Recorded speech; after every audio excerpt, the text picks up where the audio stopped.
Now, the MSU Federal Credit Union Coaches Show. Now, top of the blue line, Luka scores! 1-0 Michigan State. One of the big things we need to do is earn some respect back, and just keep focusing on being better today than we were yesterday, and kind of keep stacking days together like that. Thor lets it fly. Touchdown. It's a source of pride, to be able to have the trophy and to keep it. Obviously, they would like to get it back, and so that's just extra motivation for both teams. Thanks to its win over Rutgers, Michigan State's football team has made quite a turnaround this season. Just think about it. Back on October 8th, when the Spartans lost to Ohio State, it was their 4th straight loss of the year. But now that they've won 3 out of their last 4, the season could be salvaged come this Saturday against Indiana. One player you're going to want to keep your eye on is 5th-year linebacker Aaron Brule. The Mississippi State transfer leads the team in sacks over the last 2 games. And as he shared with our Ian Kress, he is motivated to play at the next level. Both teams 4 and 5 needing 2 victories to get bowl eligible. Wow, how about that pop in the hole? Aaron Brule, the 5th-year linebacker, Mississippi State grad transfer, came up with a full head of steam. Being from New Orleans, Louisiana, and then going to Mississippi State, up here in Michigan, what's it like this past week with all the snow we've gotten for you? Actually, my parents left yesterday, so they just missed the snow. They probably would have frozen to death knowing them, but they'll be back for Penn State week, so they'll really experience some snow, I'm guessing, when we go there. So it's been a pretty good time adapting to it, and I'm looking forward to more snow. Do your parents come up here often then to see you? Yeah, they've come a few times. They haven't been the whole season how they normally would when I was at down south, because it was so much closer to home, but being up here, they don't mind catching a flight. So what's it like then getting to play in front of them when you do get that opportunity, knowing they are in the stands and you make a big play like you had in that 4th down? Winston is taken down by Aaron Brule. No, definitely, I love making plays in front of my family. When I was younger, I actually didn't like when my family came to the game. It was so weird. But I guess just the anxiety of it or whatnot, but I guess as I've gotten older, I kind of want them to be there for the moments, because you never know how long the game will last for you, so I want them to see as many moments as they can. My mom's more like the soft, getting on my dad for getting on me.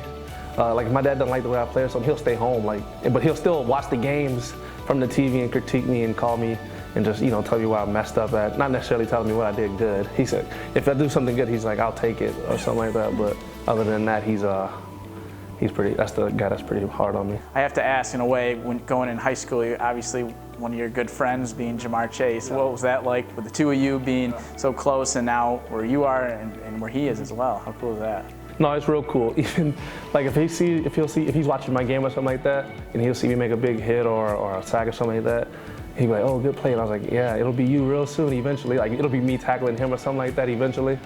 And we just chuckle about it and just reflect on how far we really come. Yeah. So you guys still keep in touch then? Oh yeah. We got a group message with all of my friends and stuff from high school. We've been on each other since we were 5 and 6 years old and stuff like that. So we all keep in contact still. It's just like every day. Obviously, seeing your good buddy in the NFL have all the success, how does that motivate you to want to get to that level as well? No, definitely. We talk about it all day long. You almost have to take yourself back. You're like, okay, he's made it to where he needs to go and he's doing what he has to do. It's almost motivated me to just make sure I do what I have to do to make sure I get to the next level. And he's constantly pushing and motivating to do that. Coming to Michigan State was probably something that was going to help you get to the next level as well. What really led into the process of you coming from one MSU, Mississippi State, to another in Michigan State? Exactly what you said. I came from a really good program at Mississippi State.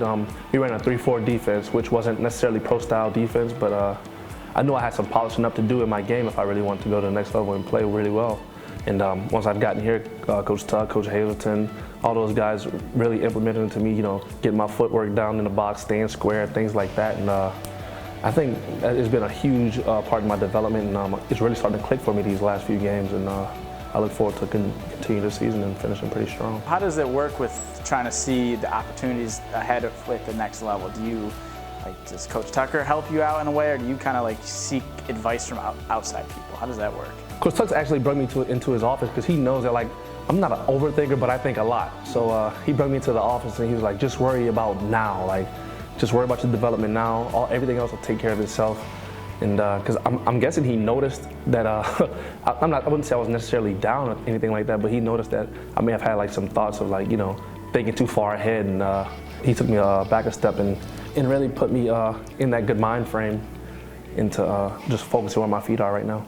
Brule was committed to Georgia in high school when Mel Tucker was the defensive backs coach for the Bulldogs. And even though he never went to Georgia, the two remained close over the years. It's ultimately why he is in East Lansing now. And when we come back, you're going to hear from Tucker himself. Personally, it's been a pretty tough week for the Spartans head coach, and you'll find out why when we come back. As we go to break, Farm Bureau Insurance invites you to register to win an exclusive private dinner with head coach Mel Tucker. Go to InsideTheGreensweeps.com to register. Want unlimited cash back on every single purchase you make? With an MSU FCU Platinum Plus Visa or an MSU FCU Visa Signature, that's what you'll get. Unlimited cash back. Choose from a variety of card designs, redeem your cash back at any time in any amount, and enjoy benefits like an exclusive welcome offer, travel accident insurance, and roadside dispatch. Get your MSU FCU cashback card today. Just stop by a branch or visit us online at msufcu.org. Welcome back to the MSU Federal Credit Union Coaches Show. This week is another trophy game week for Michigan State's football team, with the old brass spittoon up for grabs against Indiana. As you can see, it's currently in the Spartans' possession, and Coach Mel Tucker would love to keep it that way. He's a big fan of trophy games, and it's where we begin our chat this week.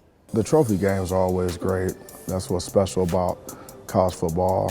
You get these rivalries, and then we get an opportunity to educate our players at the beginning of the week about the trophy, the history of the trophy, and what it's all about. And our players, they get excited about it. It's a source of pride, to be able to have the trophy and to keep it. Obviously, they would like to get it back, and so that's just extra motivation for both teams. I mean, you're very good at, like you just mentioned, briefing the players on the history of it and why it's important. Do you know why or where, when that tradition started to spit in it? It was a long time ago. Big Iman bought the trophy. He bought the spittoon at an antique shop here in East Lansing for $25 American. And we educate our players on it, and they like. I mean, players. When you give them something additional to play for, they want to win, and it's pride, and you don't want to ever have something and someone come and take it away. A lot of games have been played over this trophy. Indiana right now is really not having a great season. They're at the bottom of the East Division with their record this year. But what have you noticed from them from watching film that jumps out to you right away and could be a potential problem for you come Saturday? Tom Allen does a really good job coaching his team, and like I mentioned to the players Monday morning, they're one of the more physical teams in the Big Ten, every year, and this season is no different. And when I mentioned that to the players, there was a lot of head nodding. I've watched a ton of film on these guys, and they present problems on special teams. They're very aggressive. They have really good return men. They do take shots down the field. Quarterbacks have really, really strong arms, and they have good running backs. So this could be another game where you could see a player like Cal Halliday have another kind of, not a breakout performance, but for him to be the Big Ten Defensive Player of the Week for a second straight week. This could be another game for him where he's able to light it up a bit. Yeah, he's going to have a lot of opportunities in the run game and also in pass defense. And Cal is a guy, he never leaves the field. We're trying to find ways to give him a break, but he's such a valuable player. It's hard to take him off the field. And he also plays special teams. So I expect a high level of productivity from him. We need the players around him to play very well. You mentioned that the rugged stretch of November and kind of the temperature of playing Big Ten football. What do you remember about playing in November at Wisconsin? Cold. Cold, very cold. Cold, windy, wind chill. I remember that quite a bit. College football, you want to play your best football in November. That's when a lot of decisions are being made about, postseason, your rankings in the league. And you see teams usually go one or two ways. They usually get better or they get worse because it's a long season. In the 1993 season at Wisconsin, How did you see your team, eventually to go on, you won the Big Ten title that year, Rose Bowl that year. How did you see your team then come together in November? That was a long road for that particular team. We were, my freshman year, we were 1-10, and then year 2, we were 5-6. We were really close to getting the bowl. Year 3, but we were 5-6 again. And so that 93 season was really the season where we had taken our lumps. Our run game really picked up. We had a couple really good backs. Terrell Fletcher, my roommate, Brent Moss, my roommate. We were able to run the ball, and I can remember finishing games, on offense, running the ball, and line up in victory formation, after taking, 5, 6, 7 minutes off the clock at the end of games. And that was really, I think, the biggest difference in that team was the ability to control the ball in the run game. You just mentioned Brent Moss. There was some tragic news that came out about him passing away. You mentioned that he was your roommate. Yep. Just now. Yeah.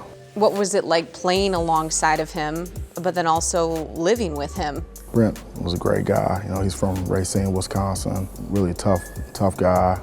Loved football, but a really good friend. And we spent a lot of time together. We grew up together. When we would have maybe a long weekend. Lots of times we would go to Racine because it wasn't that far away from Madison, and hang out with Brent and his family, spend the weekend there. And so we became, very, very close. It was really sad to hear the news about Brent passing away. But I have a lot of great memories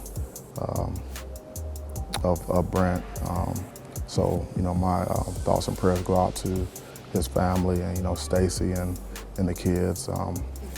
Brent had a family. He had a child. He had Cyrus while we were in college.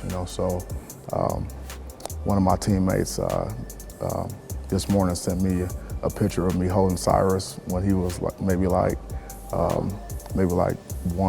years old, maybe 2, in an apartment, on campus there. So, we go way back, and we were really close.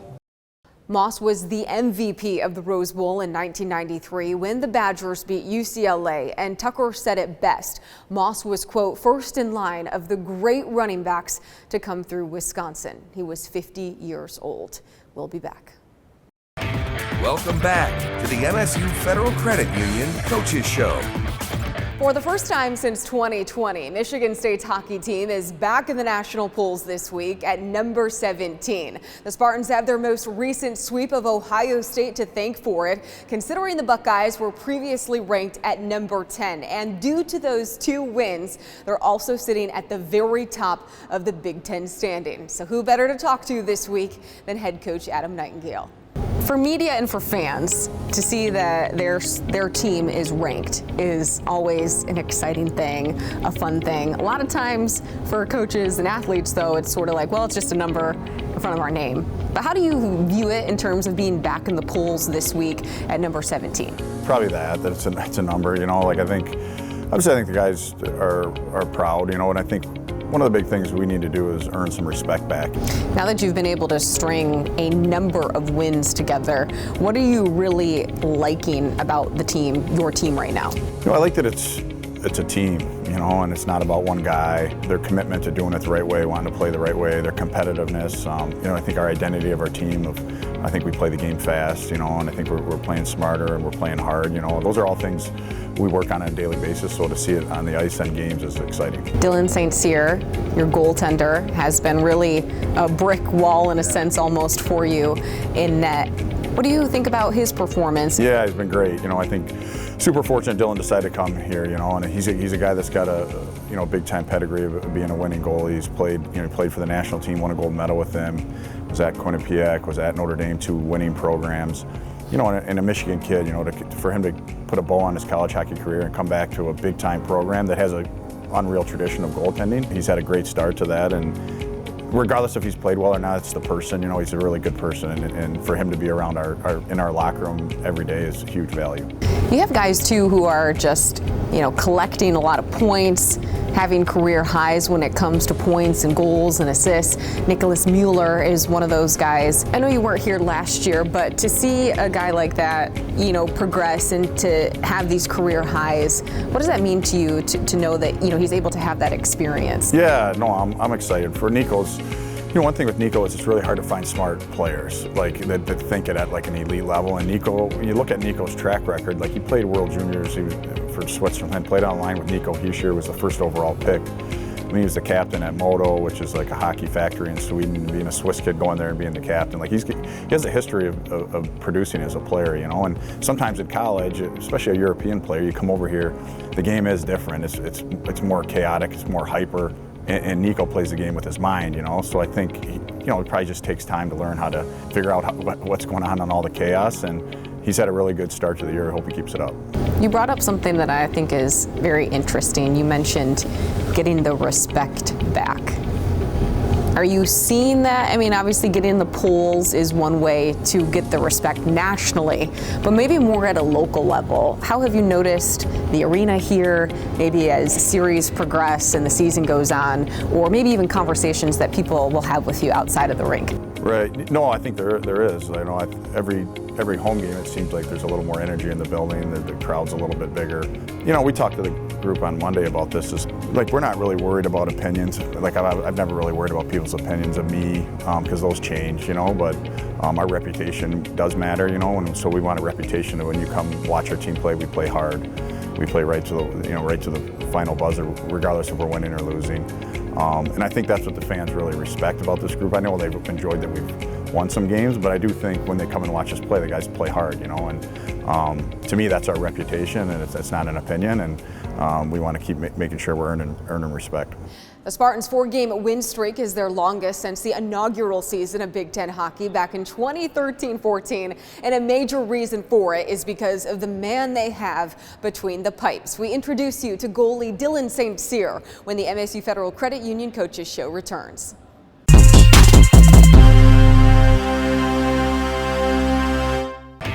Welcome back to the MSU Federal Credit Union Coaches Show. With a brand new staff coming on board, the goalie position was up for grabs, and so far graduate student Dylan St. Cyr has been a brick wall in net for the Spartans. He's played in 11 of MSU's 12 games this year and owns the best save percentage in the Big Ten. He sat down with our Haley Schoengart and shared how his unique hockey journey has led him back to the Mitten State. Centering pass shot. Saved by St. Cyr, and he's gonna ice it. That was it for Ohio State right there. What a save by Dylan St. Cyr. Your mom was the first and so far is the only woman to ever appear in an NHL preseason game where she was the goalie for the Tampa Bay Lightning. Did she have any influence on you wanting to be a goalie? I think obviously just being around that was enough influence. I think my dad had also played, and he was a player, so I actually played both goalie and player growing up until it kind of came time to choose. I think selfishly at first I didn't want to get off the ice, so that was my go-to for being a goalie, but kind of as I grew older, being able to control the game and really have a huge influence on the outcome, it was something that enticed me and kind of drove me to keep going with it. And how is it having a mom who understands what it's like to be a goalie at a high level? Well, I think it's great. I know for her, she's very stressed because she does understand the position. Her watching the games, I should say, is pretty stressful for her, but I think it's great. And I think she's very hands-off in the sense that I think whenever I need to go for her for help, or same again with my dad, a lot of it's more the mental side of the game.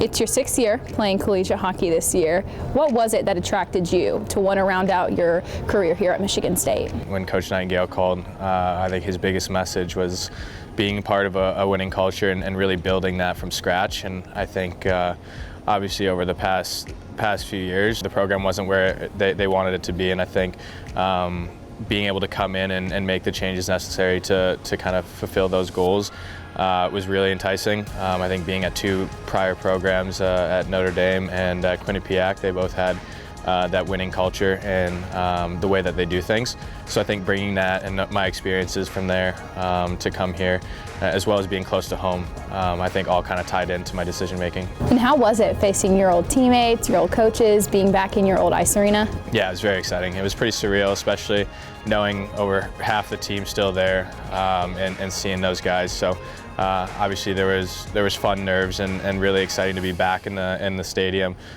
seeing some of the same fans after the game and whatnot. So I think that experience at itself was great, and even the staff, right? The entire staff is nearly the same. So kind of the support staff, the coaching staff, and everybody in between. So that was a pretty cool experience. And you all sweep Wisconsin, then you all sweep ranked Ohio State. What do you think that said about the culture that's being built here in East Lansing? Yeah, obviously it's the first two of the first 3 Big Ten weekends. And I think it was great accomplishment and great success, but I think for us, we kind of want to continue to build. We know we're nowhere near where we want to be. We're really excited with that, but it's kind of time to keep going, and we have some big tests coming up. We really know we have to step up our game and continue to play well to have success against them. And in that 2-game series against Wisconsin, you post 44 saves in both games. Did you have any idea how many saves you were getting as the games were going on? You kind of drown that out, and it's more just enjoying kind of be a part of that, and then when you get and you're playing well and kind of feeling that in that zone, you're really just excited to see more shots, right? And then this week, you all break into the USCHO poll, number 17. Do you think people are now really starting to take notice of what's going on here? Yeah, I mean, I think that's kind of the biggest thing that we've really want to strive for is kind of earning respect from people around the league. And obviously, we know that we're a good team, and we've been practicing that and kind of been around that culture and that way of play for the past few weeks. But I think we kind of want to see and show that in our style of play and kind of how we gain those outcomes. So I think that's something that we're excited about. But again, we kind of want to keep focusing on things that we can get better at. St. Cyr will be tested this weekend against number 6 Penn State, who is right behind the Spartans in 2nd place in the Big Ten standings. As always, we hope you enjoyed this week's episode of the MSU Federal Credit Union Coaches Show. Have a happy and healthy weekend. Closed captioning sponsored by Hearing Life, helping Spartans love their ears. With 41 locations across Michigan, go to hearinglife.com to take a free online hearing test.